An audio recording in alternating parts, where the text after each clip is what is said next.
token on the number, digging on the radio. Just as I crossed that Mississippi line, I guess I heard that highway start to whine, and I knew that my left rear tire was about to go.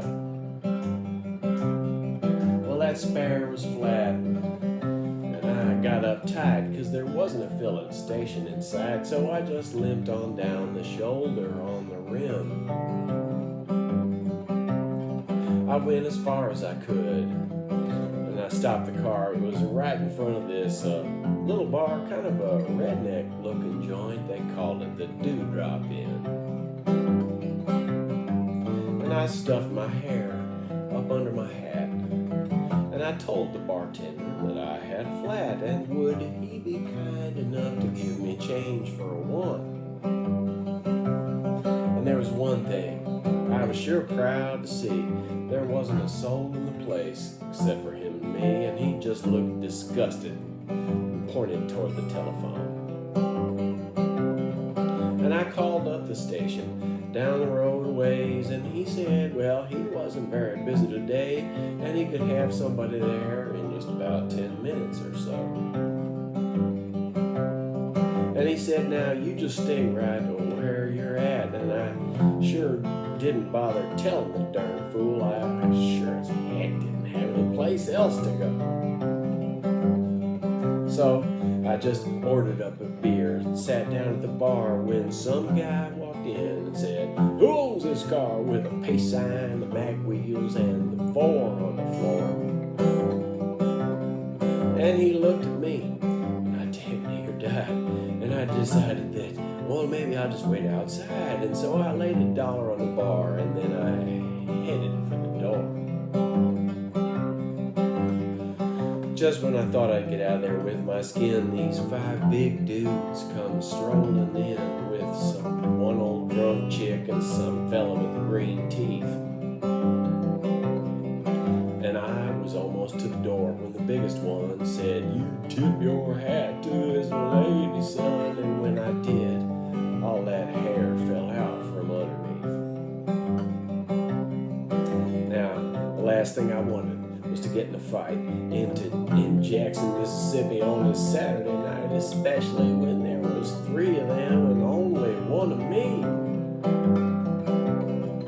They all started laughing, and I felt kind of sick, and I knew I'd better think of something pretty quick, so I just reached out and kicked old Green Teeth right in the neck.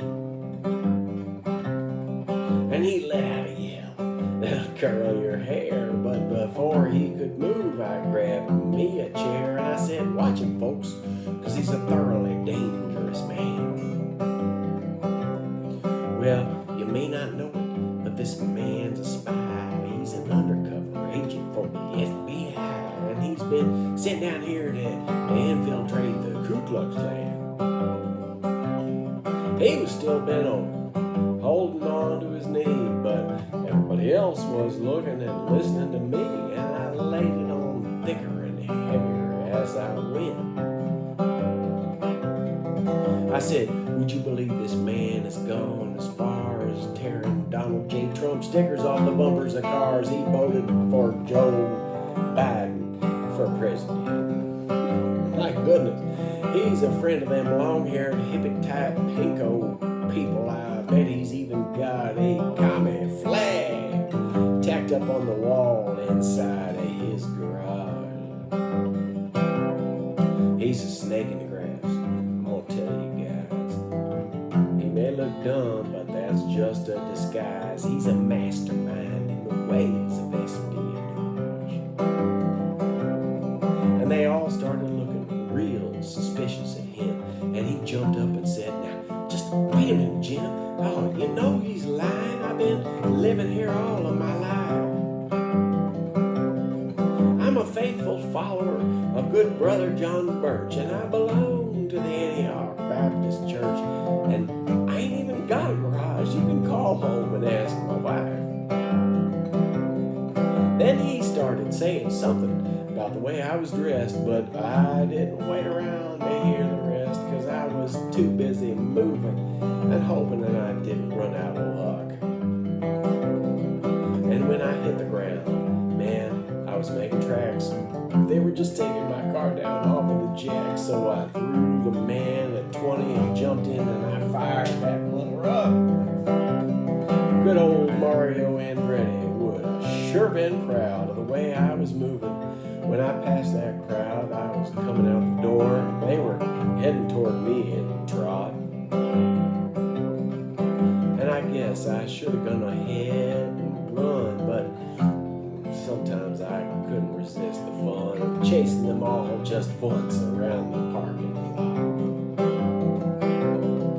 They were heading for their cars, but then I hit the gas and I spun around, headed them off with the pass. Man, I was slinging gravel and putting a ton of dust in the air. I had them all out there stepping and bitching like their heads was on fire and their asses was kitchen. But I figured I ought to go ahead and split before the cops got there. Man, when I hit the road, I was really wheeling. I had gravel flying, I had rubber squealing, and I didn't slow down till I was almost to Arkansas. Well, I think I'm going to reroute my trip. I wonder if anybody would think